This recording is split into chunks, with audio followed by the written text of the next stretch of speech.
just shelter in my tambourine. A věříme, že jsou to hodnoty blízké i vám, ale taky víme, že je někdy těžké dávat znát, protože vás máme takový speciální úkol.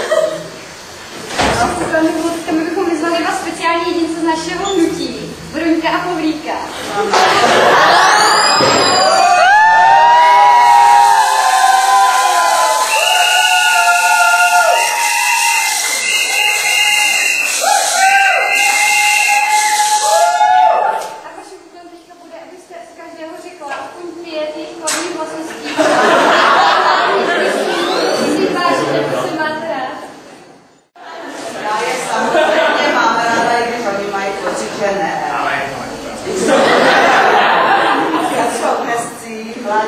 Zdraví, šikovní.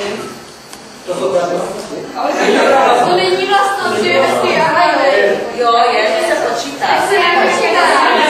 To se počítá, no tak to je. Speciální něco. Tak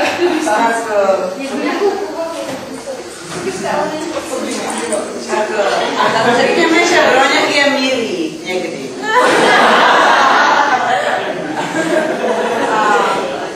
Pavel.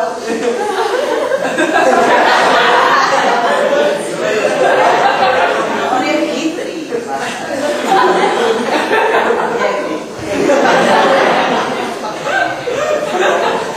No a co ještě?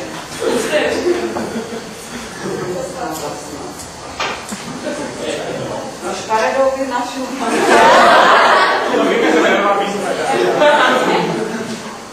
To právě musíte najít hezký. Bora.